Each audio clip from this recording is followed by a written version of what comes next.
Bonjour ou bonsoir à tous. Vous portez bien, j'espère.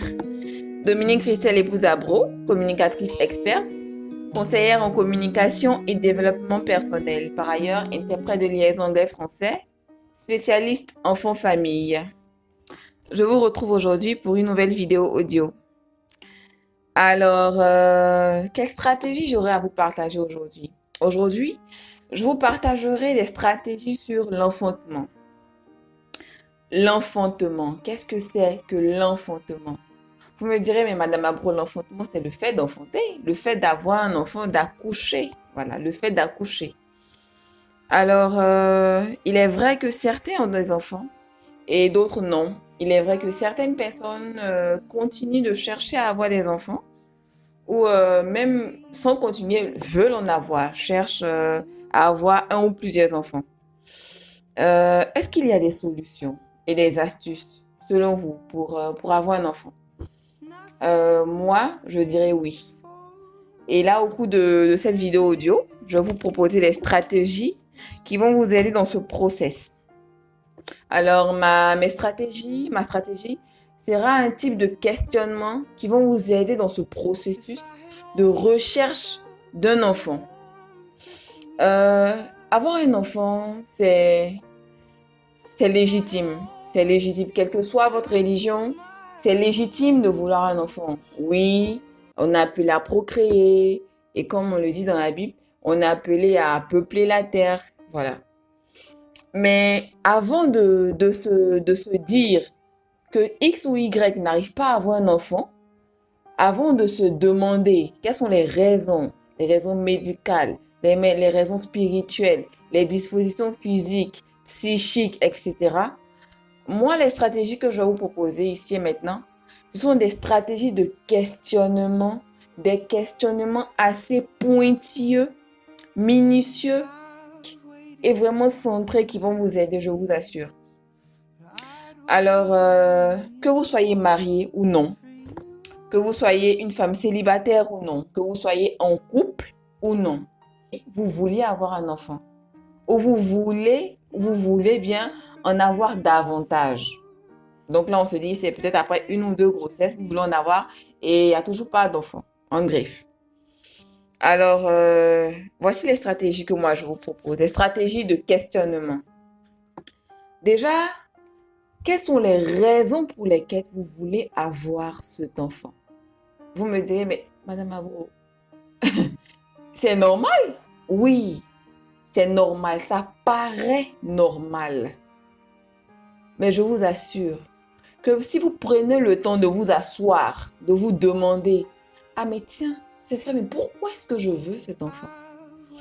Est-ce que c'est à cause du regard des autres, du regard de la société, peut-être à cause de votre âge qui avance en griffe?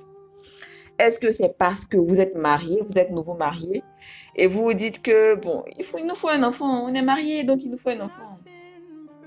Est-ce que c'est parce que depuis une certaine période, depuis que vous avez, comment je vais dire, vous avez atteint certains objectifs, vous vous dites que l'objectif qui reste en griffe, c'est avoir un enfant? Moi, je vous dirais, le temps de vous asseoir et de répondre vous-même à ces questions, ça va vous amener à vous demander, est-ce que vous voulez un enfant pour de bonnes raisons? Avoir un enfant, c'est se lancer dans la responsabilité à vie d'un être humain. La responsabilité de tout ce qui constitue cet être humain. Donc, ne pas se lancer pour de mauvaises raisons en griffe ou pour des raisons qui ne sont pas vraiment mûres, qui ne sont pas vraiment mûres à un instant T. Parce que c'est vrai, vous pouvez avoir de bonnes raisons. Il est possible d'avoir de bonnes raisons, de vouloir un enfant, de vouloir plusieurs enfants à un moment donné. Mais peut-être qu'à un certain moment, on n'a pas une certaine maturité d'appréhension de beaucoup de choses, de la responsabilité, de tout ce qui est éducation, un certain process pour pouvoir avoir un enfant ou plusieurs enfants dans une période T donnée. Le fait de s'asseoir et de se poser les questions, de savoir, mais qu'est-ce qui me motive pour vouloir avoir cet enfant? Ça va vous amener, pour certaines personnes, je vous assure, qui ont déjà fait le retour, ça va vous amener à vous-même vous retrouver en vous-même et vous demander, est-ce que vous êtes vraiment dans les dispositions présentes, actuelles, de pouvoir avoir cet enfant? Est-ce que vous pensez avoir cette certaine maturité d'appréhension, maturité d'acceptation de ce que vous avez la responsabilité de cet être humain pour le faire passer avant tout? Alors, c'est le petit 1 du questionnement. Se demander quelles sont les raisons, les réelles raisons qui motivent ou qui veulent motiver d'avoir un enfant n'est pas censé être un besoin. Parce qu'un besoin, c'est vital en griffe. Il me faut assouvir en griffe ce besoin pour pouvoir être, pour pouvoir avancer et évoluer. Alors que vouloir un enfant n'est pas censé être un besoin XY dans un espace T donné qui va assouvir un besoin quelconque. Une femme XY peut être dans une certaine avancée de tout ce qu'elle a, tout ce qu'elle a objectif à atteindre. Et elle peut se dire, à un certain moment, bon, j'ai eu ça, j'ai ça, la carrière et tout. Mais à un moment, bon, il reste l'enfant. Alors que non, il y a toute une disposition autour de ça. Alors, deuxième questionnement. Est-ce que vous-même qui voulez un enfant, est-ce que vous pensez que vous êtes prête émotionnellement? Est-ce que vous pensez être prête sentimentalement? Est-ce que vous pensez que vous êtes prête physiquement? Alors, de quoi est-ce que je parle? Vous savez, la femme elle-même, elle est remplie de mystères, d'émotions, de sensations.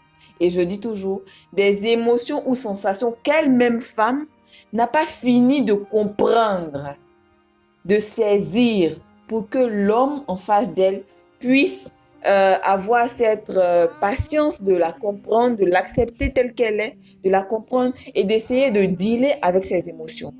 Alors femme, est-ce que tu penses que tu es prête émotionnellement à toi-même, avec ce que tu sais de toi-même?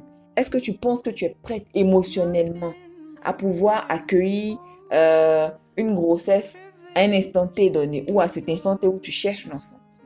Parce que je vous assure que c'est un fait. Parce qu'on nous dit, oui, vous êtes mariés autant, mais les enfants, les enfants. Mais je vous assure que un pourcentage de couples ne sont pas réellement prêts à avoir un enfant dans l'immédiat après le mariage. Et souvent, c'est la pression, le regard extérieur qui les contraint à, ah, mais il me faut un enfant. Ah oui, il nous faut des enfants. Bon, le temps passe. Non.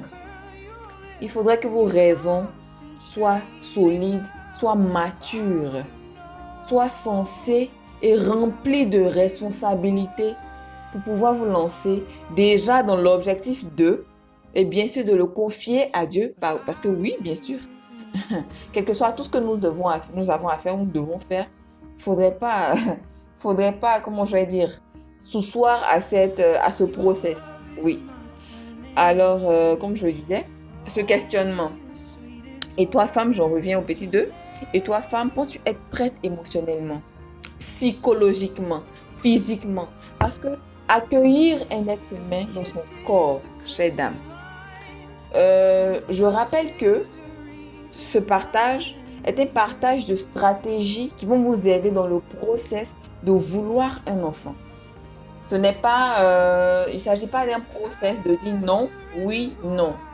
C'est un ensemble de questionnements qui vont vous-même vous aider à rassembler assez d'éléments pour pouvoir vous canaliser et canaliser le fait que oui, nous sommes prêts à vouloir un enfant. Et maintenant, vous entamez le process de tout ce qu'il y a à faire avec toutes les stratégies que vous avez en interne. Alors, le petit 2, pensez-vous être prêt émotionnellement, physiquement, sentimentalement? Que vous soyez en couple ou que vous soyez une personne X qui est en couple ou même que vous soyez marié, est-ce que vous pensez que votre partenaire, lui, est prêt à vouloir un enfant maintenant? Parce que le fait d'avoir un enfant, la responsabilité et l'éducation de l'enfant revient aux deux parents. Ce n'est pas une seule personne qui s'en charge.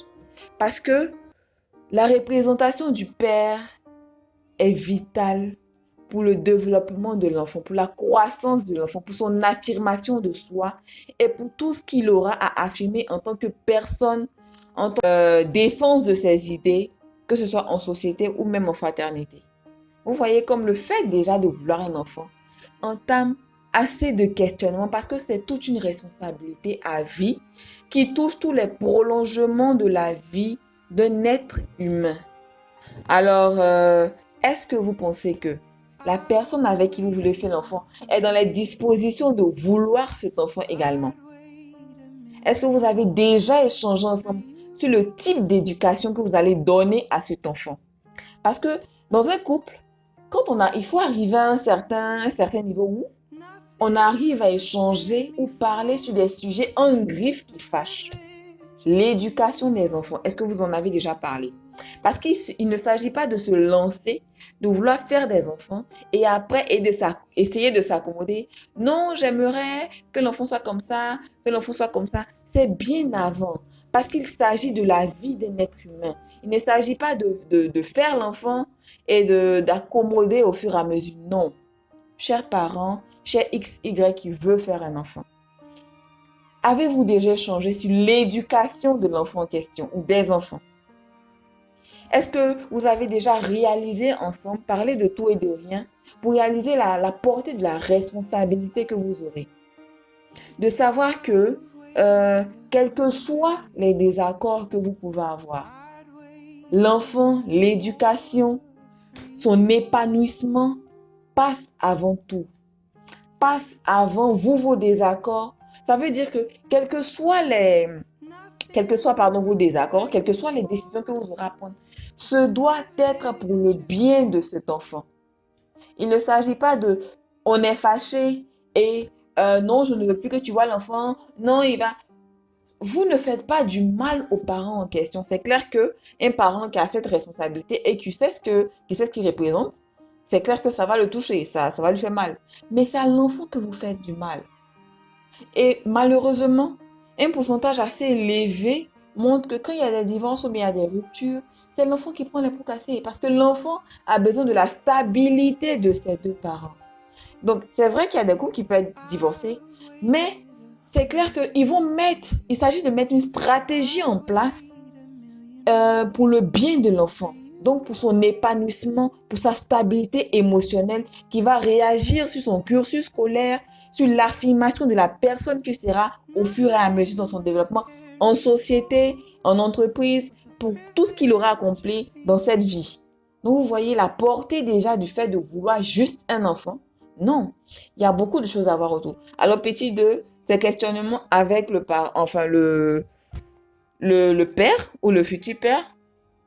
Et à côté de tout ce qui est émotion, femme, avec tes émotions et tes sensations, est-ce que le père ou le futur père en question, vous avez eu échangé, est-ce que c'est un homme qui est prêt à supporter tes humeurs, à supporter vos humeurs, à supporter le changement d'humeur, à supporter le fait qu'il serait intéressant qu'il te supporte émotionnellement, qu'il soit près de toi? Est-ce que c'est un homme qui est capable de se lever à 2 heures, à 3 heures du matin pour aller te chercher à manger? Parce que tout ça là, les sensations de comment la femme se sent agit sur le fœtus, agit sur tout ce qui est psychique au niveau de l'enfant. Il y a beaucoup de choses qui se passent. On se demande, mais qu'est-ce qui s'est passé par rapport à l'enfant? La conception de l'enfant, c'est dès qu'il y a déjà, il y a eu le coït. Et les sensations ou bien tout ce que l'enfant peut ressentir au fur et à mesure dans sa croissance est spirituelle et psychique. Et c'est clair que les scientifiques ne peuvent pas tout expliquer. Donc, ces petites choses-là sont des attentions qui vont toucher tout ce qui est psychique au niveau de la mère et qui vont toucher bien sûr le fœtus et qui va agir sur l'enfant. Et bien sûr, quand il va naître et au fur et à mesure de sa croissance. Donc, vous voyez, est-ce que c'est un homme qui est capable d'être à vos petits soins? Parce qu'il ne s'agit pas de vouloir faire un enfant et puis vous êtes seul à le porter. Donc, il y a tout ça à analyser. Chers frères, chères sœurs, chers messieurs, chères madame, il y a tout ça à analyser avant de se lancer dans ce process. Donc, deuxième questionnement. Alors, troisième questionnement, pardon. Est-ce que vous êtes prêt financièrement? Parce que c'est vrai, c'est intéressant, on le dit. Chaque enfant vit avec sa cuillère. En Afrique, c'est ce qu'on dit. Spirituellement, c'est un fait que oui, il y a des dispositions à ceci, à cela. Mais vous voyez que dans ce contexte, il serait intéressant de toujours demander, ah, voici ce que j'aimerais, qu'est-ce que tu me dis toi? Et là, je parle du volet spirituel. Donc, à l'être suprême en question à qui on échange. Donc, mais il y a la réalité de ce que, est-ce qu'on est prêt financièrement à accueillir un enfant, à vouloir un enfant maintenant ou dans telle période? Parce que soit à la fois qu'on est spirituel et on est à la fois posé dans la prière et tout, soyons réalistes aussi. Quand Dieu nous donne le discernement et l'intelligence, c'est pour pouvoir allier justement tout ce qui est spirituel avec l'intelligence, avec le concret de la vie de tous les jours. C'est ça.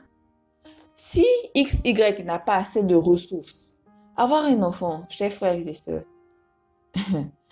ceux qui en ont déjà et ceux qui en auront, Dieu merci, verront, c'est toute, c'est toute une gestion, c'est tout un budget. Alors, êtes-vous prêt financièrement? Si vous-même, vous n'êtes pas prêt financièrement ou bien vous n'avez pas analysé beaucoup de contours avant de vous lancer, il ne s'agit pas de faire vivre à l'enfant certaines situations. Désolée si ce que je dis vous choque ou vous choquera, mais soyons vrais. Et moi, les stratégies que je vous propose, c'est du concret, c'est du réel, c'est du vrai, c'est du vécu. Ce sont des résultats concrets. Et parce que ce sont des résultats à long terme et sur le long terme et qu'on voit et qui a déjà eu des retours. Donc, êtes-vous prêt financièrement? Avez-vous déjà songé à tout un budget, à toute une stratégie financière pour accueillir cet enfant avant de vouloir faire un enfant? Alors, quatrième questionnement. Comme je le disais au petit 2, êtes-vous prêt à faire passer cet enfant avant vous? D'aucuns diront que quand on va au marché ou qu'on va faire des courses et qu'on veut acheter des choses pour soi, quand on a un enfant, finalement, quand on sort du magasin, ce sont des affaires pour l'enfant qu'on a acheté. Oui, ça fait rire, mais c'est vrai.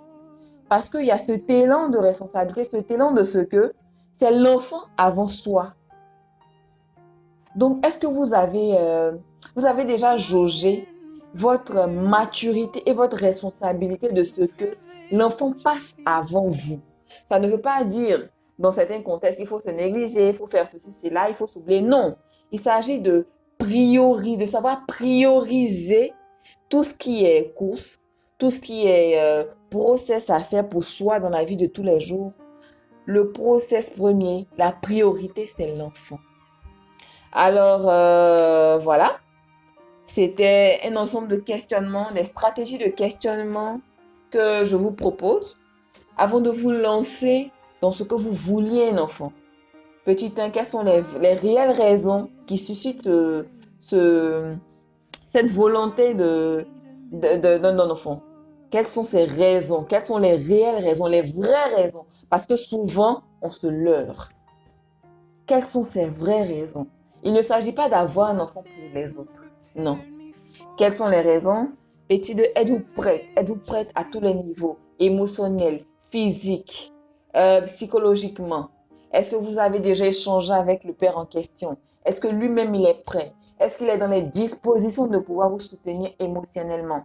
Est-ce qu'il est dans les dispositions d'être un père? Est-ce que lui-même, il a eu à voir la portée de ce qu'il représente et représentera en tant que père? Est-ce que vous avez déjà discuté sur l'éducation des enfants? Est-ce que vous avez déjà échangé sur la portée concrète de ce dans quoi vous vous lancez? Petit 3, êtes-vous prêt financièrement?